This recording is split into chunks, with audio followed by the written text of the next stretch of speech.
Ele acaba se apaixonando por sua amiga de trabalho e já a leva pra casa. Eu sou o Tio Rock, deixe seu like e bora. Tudo começa com uma mulher chamada Kudirai, que devora uma melancia ao acordar e em seguida vai direto no Marlboro. Então pega a cartela de cigarro e vai até a varanda fazer fumaça. Depois disso, Kudirai apanha sua bolsa e sai de casa, até que de repente ela passa perto de um comercial de TV que apresenta um produto chamado Terra Genérica. E com ela, as pessoas em teoria seriam capazes de arquivar todas as memórias humanas. E além disso, é dito que esses aparelhos podem oferecer juventude eterna e imortalidade para quem o possuir. Enquanto a repórter, ela vai até uma loja de roupas e escuta o dono do local dizendo que produtos ligados à terra genérica costumam vender bem mais do que outros tipos de mercadoria. E voltando ao apresentador do noticiário, ele confirma o que a repórter relatou. Afinal, iniciativas do novo governo de fato costumam chamar a atenção global. E além disso, muitos enxergam a terra genérica como o sonho idealizado de todos os humanos. Embora todos se animem com essa nova tecnologia, Kudirai apenas segue seu caminho até o trabalho, sem dar a menor bola para nada. E assim que chega por lá, ela é recebida por seu chefe, que a manda logo registrar sua folha na maquininha de ponto, pois do contrário, ela ficará atrás de Kudo, o outro colaborador da firma. Mas por falar nele, o sujeito surge por lá, atropelando ela e batendo sua folha na máquina antes da garota. Assim, vencendo a disputa, mesmo tendo aparecido mais tarde durante o expediente, Kudirai vai até Kudo entregar a relação de novos itens do dia. E de repente, ela comenta sobre a criancice que ele fez ao atropelá-la mais cedo, batendo seu papel na máquina antes dela.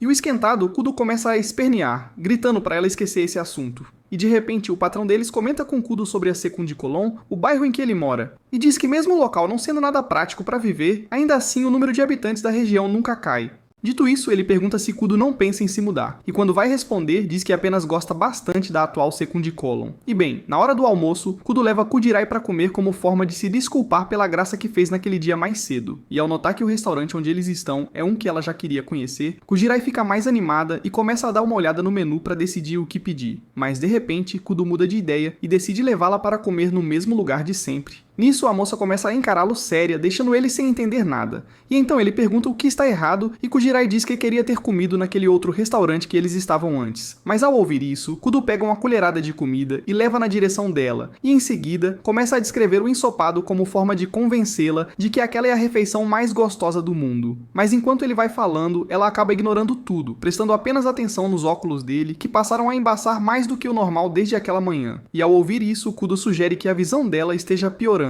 Nisso, ela decide usar uma colherada da marca que viu na televisão. E assim que vê ela fazendo aquilo, Kudo começa a dar uma bronca nela, dizendo que os produtos daquela empresa ficaram menos confiáveis desde que foram herdados pelo filho do antigo dono, que não é lá muito confiável. Nisso, Kudo comenta que se ela estiver com cansaço visual, basta Kudirai massagear os pontos de acupuntura dela. Dito isso, ele estende os braços na direção dela, oferecendo uma massagem. Porém, Kudirai recusa a ajuda dele, dizendo que ele só vai atrapalhar ainda mais. Nisso, os dois começam a discutir, até que de repente, a garçonete traz mais um prato que haviam pedido, interrompendo a briga. E bem, ao seguirem com a refeição, Kudirai comenta com ele sobre a tal sala 205 do prédio Xi'an.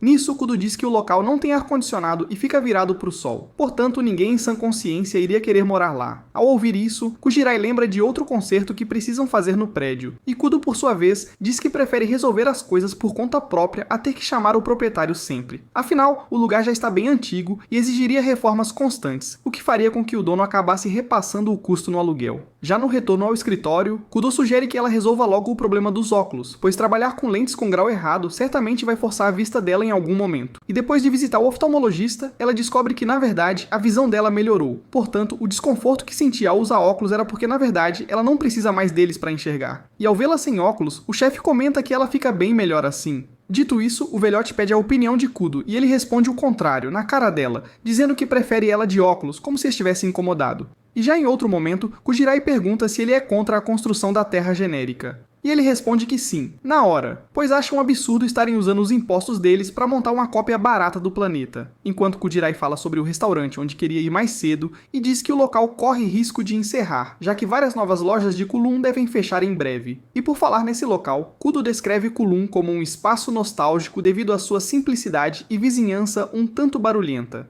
Para ele, todos esses detalhes tornam o lugar acolhedor, aconchegante. Portanto, ele compara o sentimento que tem por Kulum com o amor, e além dele, todos os outros moradores de Kulum compartilham esse mesmo apego que ele. Por isso, querem que o bairro permaneça igual e nunca mude. E quanto a Kudirai, ela diz que não vê nada de nostálgico naquela cidade, e em vez disso sente essa nostalgia ao olhar para Kudo. E ao perceber que disse algo um tanto suspeito, ela fica vermelha de vergonha e afirma que não queria ter falado nada do tipo. Porém, a reação de Kudo também não foi lá muito comum. E já no dia seguinte, Kudirai vai novamente à empresa usando óculos, o que deixa o chefe sem entender nada, já que ela mesma havia dito que não precisava mais deles. Porém, ela diz que não está acostumada a se ver sem óculos e por isso resolveu voltar a usá-los. E de repente, ao ver uma mancha no pulso de Kudo, ela fica preocupada com ele. Mas Kudo informa que tem o hábito de tocar números rabiscados nas paredes de Kulum, e por isso vive sujando a camisa. Ao anoitecer, os dois deixam a empresa e decidem parar juntos para comer algo, mas desta vez ele a leva num restaurante diferente. Após saírem de lá, Kudirai quase passa mal, dizendo que não consegue comer mais nada naquele dia. Em seguida, eles vão até uma casa de chá que Kudo costumava frequentar há tempos. Lá, pedem um café gelado e recebem de cortesia uma fatia de melancia da casa.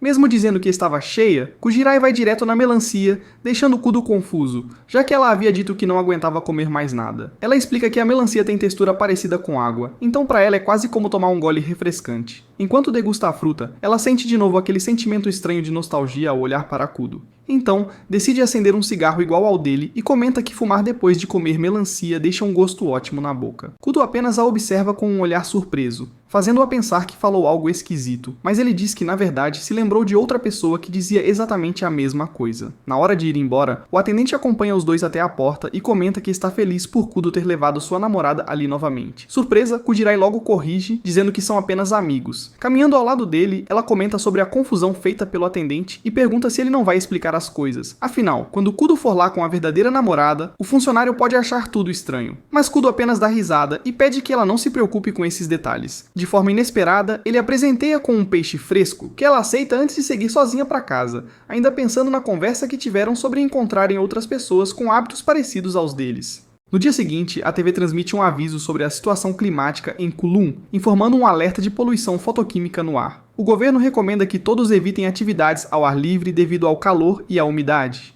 Enquanto isso, Kudirai vai até o quarto 205 do edifício e começa uma reforma. Ela inicia pela pintura, mas com o calor intenso, logo começa a suar muito. Mesmo assim, ao ver que uma das paredes ainda está por fazer, ela se esforça para terminar o trabalho. No momento em que se levanta para pintar a outra parte, sente tontura e acaba quase caindo, mas Kudo aparece na hora exata e a segura, evitando que ela se machuque. Kudo então se gaba por ter chegado no momento certo, dizendo que sempre aparece como um verdadeiro herói nas horas decisivas da história. Ele entrega um chá gelado para ela e pergunta por que está fazendo tanto esforço. Kudirai responde o mesmo que já havia dito antes, quer criar um ambiente agradável para os inquilinos. Kudo se sente tocado por isso, especialmente por ter sido uma das pessoas que influenciou essa decisão. Pegando o rolo de pintura, ele mesmo começa a pintar uma das paredes enquanto ela fica no canto, observando e tomando chá. Com um olhar baixo e sério, Kudirai percebe que sente algo mais forte por Kudo, muito além de uma simples relação de colegas de trabalho, mesmo que ele consiga tirá-la do sério com frequência. No dia seguinte, ao chegar no trabalho, ela vê Kudo dormindo e tenta acordá-lo. De repente, ele a puxa para cima dele e a beija, aparentemente por impulso. Ao abrir os olhos e perceber que beijava Kudirai, ele diz ter confundido ela com outra pessoa. Após o ocorrido, ele age como se nada tivesse acontecido, seguindo normalmente com a rotina, mas Kudirai fica pensativa, sem conseguir esquecer o momento. Em um canto do escritório, ela vê uma gaveta aberta e decide fechá-la. Dentro dela, encontra uma foto de Kudo com outra mulher e deduz que seja a pessoa mencionada por ele anteriormente. Curiosa, ela volta à casa de chá onde estiveram.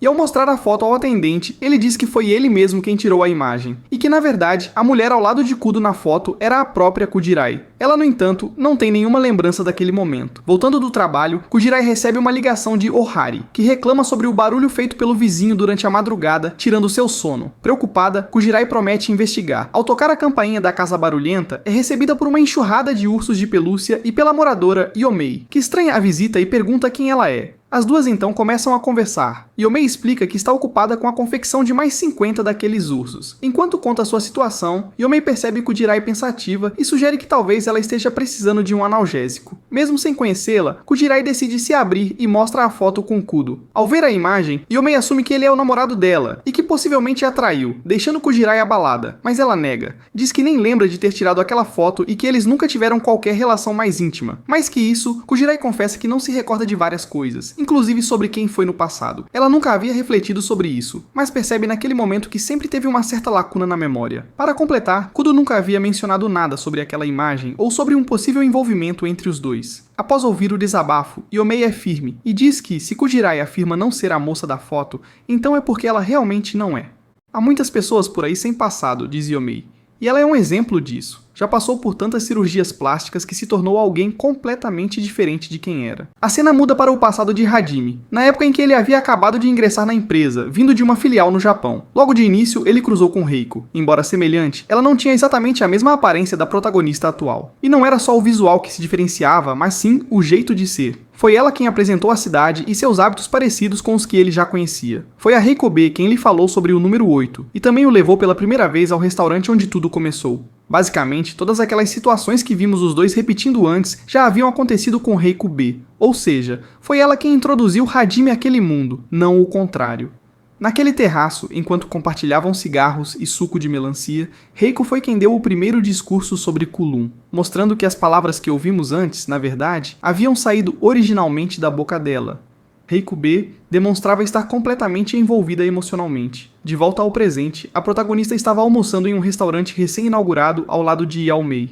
Lá, retomaram o papo sobre aquela foto misteriosa. A amiga sugeriu que Reiko perguntasse diretamente a Hajime, mas descobriu que ela estava apaixonada demais para encarar isso. Para evitar confusões, decidiram chamar a Reiko do passado de Reiko B. No entanto, ainda pairava a dúvida. Seriam duas pessoas distintas, muito parecidas e com o mesmo nome?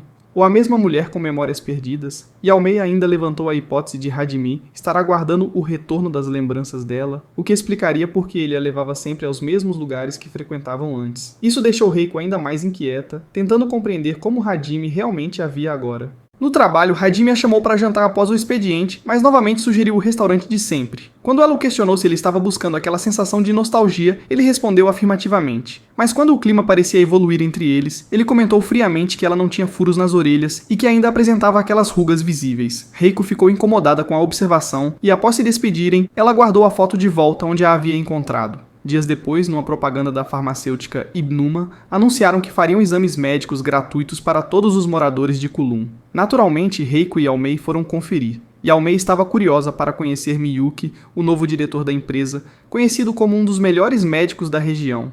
Após realizarem os exames, encontraram uma mulher oferecendo consultas gratuitas para cirurgias estéticas. Ao ouvir isso, Reiko lembrou do comentário de Hajime sobre suas rugas e, por impulso, decidiu participar junto com as amigas. Enquanto isso, Hajime descobriu que Tal, seu amigo da loja de chá, havia pedido demissão. Pouco tempo depois, Reiko e Yaomei também foram ao local em busca de respostas, mas não encontraram nada, pois Tal já não trabalhava mais lá. Durante a visita, ao observar alguns brincos, Reiko recordou a frase de Hajime sobre suas orelhas sem furos. Então, comprou um par muito semelhante ao que Reiko B usava. Como havia sido ele quem alugara a residência para Tal, Hajime tentou verificar se o amigo realmente havia se mudado. Mas, ao fazer uma busca, deparou-se com um erro estranho, algo completamente fora do comum. Nesse instante, Reiko apareceu. Ao vê-la, Hajime teve a impressão de reencontrar o amor da sua vida. Mas logo percebeu que algo estava diferente. Com expressão séria, disse para ela parar de fazer coisas inúteis. Após o expediente, Reiko foi até a casa de Yaomei, chorando, arrependida pelas decisões tomadas. A amiga a acolheu com carinho, assim ficou evidente o sofrimento dos dois. Hajime convivendo diariamente com alguém que lembra a mulher que amou, mas que não é ela, e Reiko mergulhada na confusão sobre sua própria identidade. Por isso decidiu preservar alguns pertences de Reiko B. No dia seguinte, no trabalho, Hajime pediu desculpas pela forma rude com que havia falado no dia anterior. No entanto, Reiko não aceitou tão facilmente e disse que só o perdoaria se ela pudesse escolher o local do próximo jantar. Foram então a um restaurante novo, e para a surpresa de Hajime, ele não conseguiu criticar a comida, que estava excelente. Ainda assim, comentou que preferia o restaurante antigo. Na saída, houve um novo momento de proximidade entre eles, e ao observarem o objeto conhecido como terra genérica, notaram que ele estava mais reluzente que o normal. No dia seguinte, a Kujirai foi fazer sua avaliação das marcas nos cantos dos olhos. A Lori insistiu para que ela passasse um batom, mas era o batom da Kujirai B. Quando ela entrou no consultório, o médico esquisitão parecia já conhecê-la. Pediu para analisar seu rosto, o brilho e a textura da pele. Tudo parecia perfeito para ele. Perguntou onde ela trabalhava e se já era casada. Ela disse que não sabia, pois não tinha memórias. Ele soltou um sorriso estranho e falou que não poderia ajudar com suas marcas, já que ele não tinha passado e ela havia perdido as lembranças. mudanças. Nesse caso, seriam só rugas comuns. O episódio 3 inicia com vários pintinhos. Um senhor agradece ao Kudo-san e a Kujirai por ajudarem a consertar seu celeiro. Vale dizer que essa é a Kujirai B em suas viagens. Ela comenta que todos estão animados por ter mais um jogador de mahjong na cidade. É do tipo que os idosos adoram. Mas de repente, ele se sentiu tonto. Aparentemente, o calor intenso do verão o deixou mal. A Kujirai diz que sua casa fica bem perto dali e convida o Kudo-san para descansar. Ele aceita e repara que o número da casa é 81. A Kujirai B manda ele entrar, mas ele fica um pouco sem jeito. Afinal, não é comum entrar assim na casa de uma mulher. Ela ri e diz que não se importa. Lá dentro, a casa era simples. Ela abriu a janela para deixar o ar circular. O Kudo-san foi lavar o rosto no banheiro. A Kujirai disse que ele podia beber água gelada da geladeira. Era água da torneira, mas ela tinha deixado o copo lá a noite toda para tirar o gosto de cloro. Ele se sentou na cama, observando o lar dela. Pequeno, porém organizado. Notou que não havia pelúcias ou objetos fofos. Na varanda, ela comentou que fazia uma semana desde que o Kudo-san chegara a Colon. Perguntou o que ele achava, e ele respondeu que era um lugar interessante. Disse também sentir uma nostalgia estranha, como se fosse algo que nunca viveu, mas lembrava. Ela lembrou que uma vez havia dito que era como se apaixonar. Para ela, essa sensação era amor, algo para guardar no fundo do coração. Agora, no presente, a Kujirai estava se arrumando para mais um dia de trabalho. Passou o batom diante do espelho, linda de qualquer jeito. No trabalho, o Kudo-san chegou atrasado, mas não estava sozinho. Estava com aquele sujeito do dia anterior. O chefe logo foi puxar o saco dele. Tomando chá juntos, o Kudo-san parecia incomodado com a presença do homem. Indo ao ponto, o cara disse que queria abrir uma clínica em Colon. O chefe pediu para a Kujirai procurar casas disponíveis. Quando seus olhares se cruzaram, ela ficou nervosa. O chefe perguntou se ele não estava com pressa, mas o homem respondeu que não, pois já tinha encontrado o que procurava. O Kudo-san perguntou se ele estava interessado na sua colega e pediu para parar de encará-la. Sem vergonha, o sujeito disse que quanto mais olhava para ela, mais incrível ela parecia. O Kudo-san ficou furioso, mas acabou atingido por spray de pimenta nos olhos. O homem foi embora dizendo que percebia o quanto ela se importava com o Kudo-san, e vice-versa. Em seguida, ele puxou a Kujirai pelo braço e a beijou à força, com língua, na frente do Kudo-san. Ainda disse que, ao contrário de alguém que nem nota o batom dela, ele seria mais adequado para a Kujirai. O Kudo-san começou a gritar, e até a acompanhante do homem ficou chocada. O sujeito respondeu que é da natureza das cobras querer engolir o que desejam. Alguns dias depois, a Kujirai e o Kudo-san foram comprar um aquário novo para o peixinho dourado dela. Era o último da loja. Ela achou pesado demais para carregar, mas ele insistiu que comprasse, dizendo que ajudaria a levar. Ela aproveitou para pegar umas vassouras. No apartamento, pediu que ele esperasse antes de entrar. Ele brincou perguntando se as roupas estavam espalhadas pelo chão. Ela abriu a janela e sentiu uma nostalgia. A pia continuava igual, mas não havia mais o copo na geladeira. Reclamou porque ele abriu a geladeira sem permissão. Ele disse que estava com sede e pediu um pedaço de melancia. Olhando ao redor, tudo estava como antes, exceto por uma pelúcia nova. Na varanda, a Kujirai B estava apenas em lembranças. Ela contou que o quarto que pintaram dias atrás foi alugado para uma família com criança e que logo as paredes estariam sujas de novo. Pô, ele pergunta qual é o nome do peixinho dourado, e ela responde que se chama Sucesso. Ela inventou esse nome na hora, e ficou uma porcaria. Dito isso, o Kudo-san fala que já está na hora de ir embora. Enquanto ele se retira, a Kujirai deseja que um dia ele volte a visitar sua casa. No dia seguinte, no trabalho, ela deixa um girassol em cima da mesa do Kudo-san. Ele pergunta se ela está tentando provocar ele, mas ela explica que não. Na verdade, é um gesto de agradecimento pela ajuda da tarde anterior. Para não parecer descortês, ele questiona quantas vezes precisa trocar a água do vaso. Afinal, vai ser vergonhoso se a flor acabar morrendo. Do nada, a Xiaorei aparece quebrando o clima. Ela marcou com a Kujirai de procurar um novo apartamento. O Kudo-san quer saber se ela realmente vai se mudar, já que os barulhos tinham parado. Mas o problema é que a garota tem roupas demais e o apartamento atual ficou pequeno. Ele até sugere que jogue algumas fora, mas ela nunca se desfaria das peças que comprou com seu próprio dinheiro. Nesse instante, ela nota o girassol na mesa do Kudo-san. Ele oferece a flor para ela e a Xiaorei sem rodeios pergunta se ele tá apaixonado por ela. Na linguagem das flores, o girassol significa só tenho olhos para você. Rapaz, a Kujirai não sabia disso e ficou toda sem graça. Rapidamente puxou a Xiaorei e foi embora dali. O Kudo-san ficou discretamente envergonhado. Mais tarde, elas já tinham visitado 7 apartamentos, mas nenhum agradava a Xiaorei. Do nada, a Kujirai pergunta se ela nunca pensou em sair de Colon. Afinal, ela só trabalha meio período e não tem tantas responsabilidades, ou seja, poderia expandir suas opções. Mas estranho, a Xiaorei fala que não quer deixar Colon, e diz que já pensava assim naquela época também. A Kujirai estranha. Como assim naquela época? Mas a Xiaorei não lembra de ter dito aquilo. Nesse momento, o Kudo-san liga avisando que achou um lugar interessante na rua Nankan. Chegando lá, o espaço era bem pequeno, mas tinha bastante depósito. A Xiaorei decide ficar com ele, mesmo sendo apertado, já que quase não fica em casa por conta do trabalho. Além disso, havia um terraço. A pobre da Kudirai se sentiu derrotada, mas a culpa não era dela. Todos os 4 que ela tinha escolhido eram bons, só não agradavam a Shao Rei. De qualquer forma, a tarde estava linda. Mais à frente havia um campo de girassóis, provavelmente nascidos de sementes que caíram ali.